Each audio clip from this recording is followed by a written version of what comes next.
Aparece también un envío de cheques de 2 aportantes personas naturales, pero quien hace el envío es la empresa Mayagüez, un ingenio azucarero, con papel membreteado, le manda a la campaña aportes del doctor Jaime Correa Holguín y del doctor Roberto Hurtado. Eso pues no deja de ser una cosa que llama la atención. Pero más grave aún, hay un correo, o sea, la doctora Beatriz Uribe envía un correo que a sus gerentes regionales, ¿qué les dice? El título del correo es: favor tomar nota de los donantes a cargo de cada una de nosotras, veo que eran damas todas, para moverlo de la Corporación Colombia Cambió. Yo aquí tengo todos los documentos que aporta Coronel, ¿no? Pues esto es una investigación supremamente minuciosa, están todos los documentos con todo detalle, no me voy a poner a mostrarlos uno por uno porque pienso que perdemos tiempo, pero si alguien tiene dudas, por supuesto, la aclaramos, ¿cierto?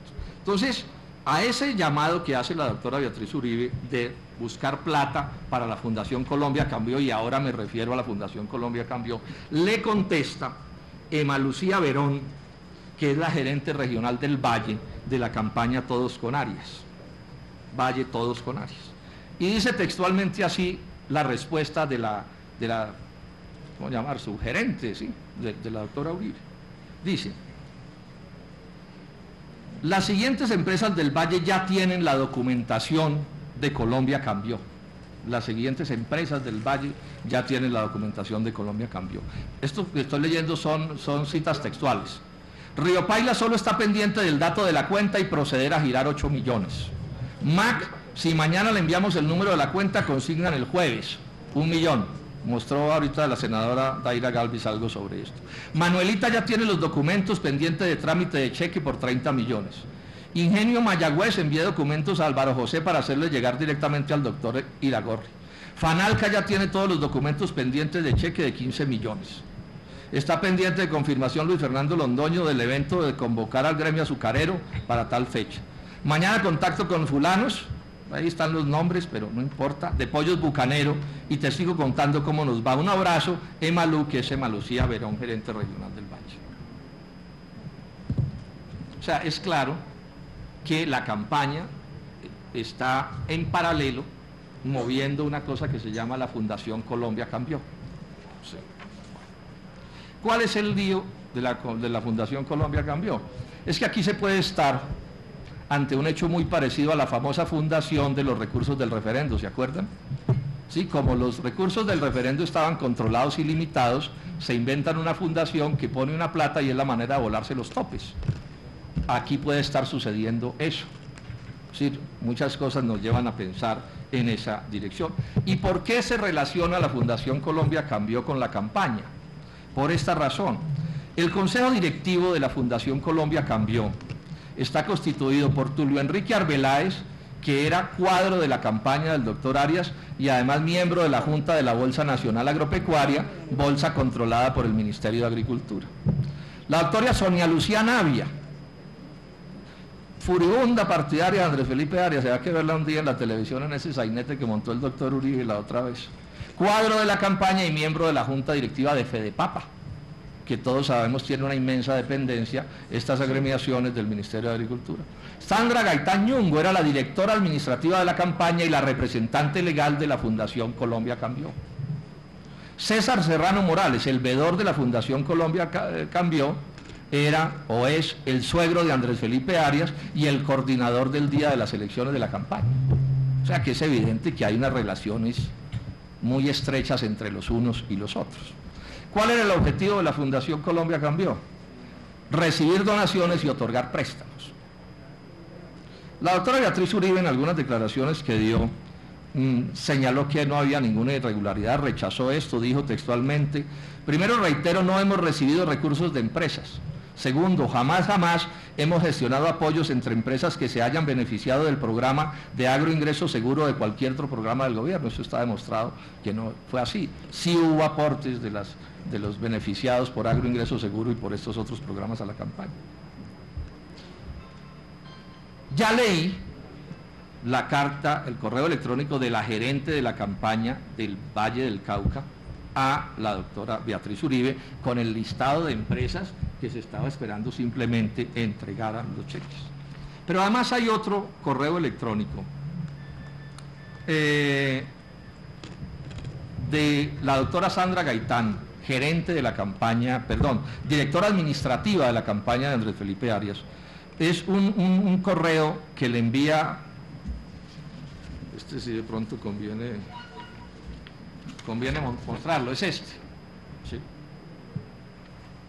Que dice así: por medio de la presente quiero agradecerle en nombre del doctor Andrés Felipe Arias y la doctora Beatriz Uribe su colaboración con esta causa.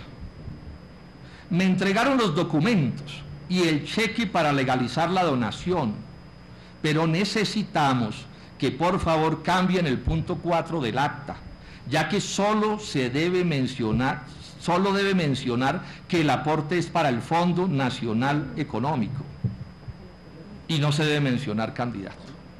Fondo Nacional Económico, ¿qué es? Es un fondo que tiene el Partido Conservador, que ejerce una función parecida a las de las fundaciones.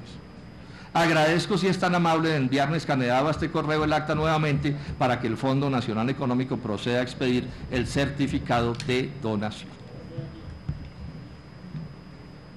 Aparecen también haciéndole préstamos a la campaña la doctora Beatriz Uribe, la doctora Sonia Navias, del señor Tulio Arbeláez, Juan Pablo Córdoba, que es el señor esposo de la ministra, y pues hay muchas dudas con respecto a si esos recursos son realmente recursos propios o tienen origen en Colombia Cambio. Coronel hace su primer denuncia el 7 de febrero y 5 días después de hecha la denuncia, alguien, no se supo nunca quién porque no llenaron el formulario, se apareció por la Cámara de Comercio de Bogotá a tramitar la liquidación de la Fundación Colombia Cambió. Y curiosamente, el sello del inicio del trámite en la Cámara de Comercio tiene como hora las 5:41 de la tarde, y esa es una empresa que cierran a las 5 de la tarde.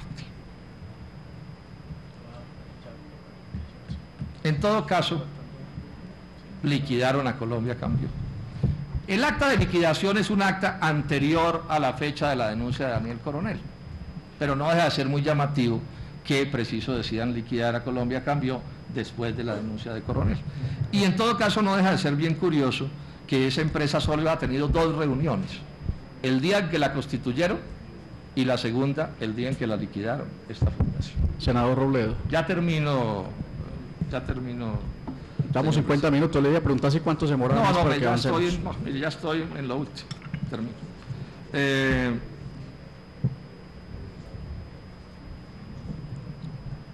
O sea que, a mi juicio, las denuncias del periodista Daniel Coronel están sustentadas en hechos que son irrefutables, que a mi juicio constituyen pruebas de hechos cuya legalidad no tendrá que establecer, por supuesto, la justicia, pero que la vinculación existe, además por una cosa que se me olvidaba mencionar, que es la clave de este asunto. El periodista Daniel Coronel no pudo preguntarle sobre estos temas a la doctora Beatriz Uribe porque no tenía, digamos, potestad legal. Yo le pregunté sobre estos temas. Le pregunté cuál era su relación con la Fundación Colombia Cambió. Y ella me contesta: no tuve vinculación formal con la Corporación Colombia Cambió. Sin embargo, como voluntaria gestioné recursos para la misma. Como voluntaria gestioné recursos para la misma, que es lo que dicen las pruebas que yo he establecido aquí. Y le hago otra pregunta: ¿usted dirigió comunicaciones pidiendo para esa fundación, pidiendo plata para esa fundación? Y dice: para concretar mi gestión como voluntaria, sí dirigí comunicaciones. Sí dirigí comunicaciones. Luego, digamos que las relaciones, pues, ahí están y son por completo evidentes. Termino entonces con unas conclusiones. Lo primero que salta a la vista aquí es que hay una lógica plutocrática de concentración de los recursos públicos que se le niegan a los pequeños y medianos y que generan, pues, a mi juicio, daños enormes a la economía nacional y particularmente al sector agropecuario. En segundo término, yo creo que queda claro que hay por lo menos una actitud de irresponsabilidad y de ir modificando las normas para empujar hacia el riesgo moral que llaman los banqueros en su jerga. Eso está clarísimamente documentado, es decir, que Andrés Felipe Arias, con las facilidades que le brindan altísimos personajes del Estado colombiano, hacen las cosas para que estemos en el lío en el que estamos, que puede llegar a ser un lío de proporciones, bueno, ya es inmenso, 70.000 millones de pesos embolatados ya es un platal, pero nadie sabe hasta dónde puede terminar llegando este asunto. Con respecto a la legalidad o no de estos procedimientos, bueno, los abogados tendrán que decir lo suyo. La doctora Daida Galvis ha sido enfática en que ella piensa que aquí hay actos ilegales extremadamente graves. Lo otro es que también se prueba que una parte importante de los favorecidos por estos créditos fueron aportantes a la campaña de Arias y habían sido aportantes a la campaña de Álvaro Uribe también, porque en varios casos se mezclan. Por razones del tiempo no entré en detalle para no hacerme supremamente largo.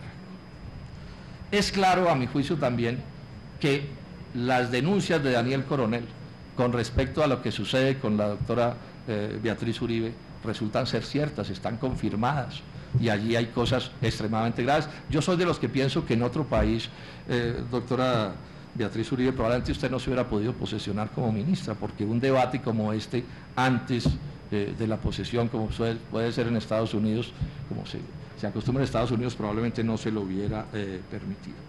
Y por último decir esto, que es una pregunta directa pues al doctor Juan Camilo Restrepo: ¿qué se va a hacer? Sí, porque todos los hechos lo que nos dicen es que esos 70.000 millones se pueden convertir en un plazo brevísimo, nadie sabe en cuánto.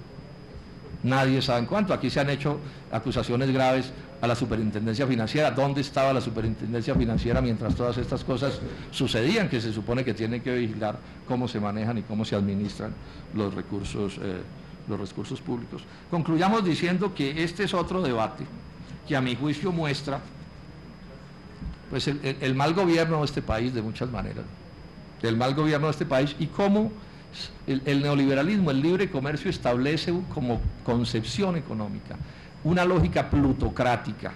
O sea, cuando hablo de plutocrática estoy diciendo del gobierno de los monopolios y las transnacionales y los magnates, que en buena medida apunta a eximirse de las consecuencias negativas de sus propias decisiones. Yo quiero llamar mucho la atención en esto, ¿no? Entonces, aplauden una decisión que ellos saben que es negativa y después se van a buscar al hombre del gobierno que los exima de los efectos de esa decisión. Parece absolutamente inaceptable, absolutamente inaceptable. Mira, aquí la revaluación está arruinando al país y los gremios de la producción están dedicados a aplaudir esa revaluación, las causas por lo menos de esa revaluación, mientras se van a hablar con el gobierno a ver cómo a ellos les da 3 o 4 gabelas que les niegan al resto de los compatriotas. Esto es extremadamente grave, como son muy graves también estas relaciones incestuosas, ¿cierto?, entre los financistas de las campañas y las políticas oficiales, ¿sí? Y como son muy graves las cosas que no quiero repetir en el caso de la doctora Beatriz Uribe también. Muchísimas gracias, señor presidente.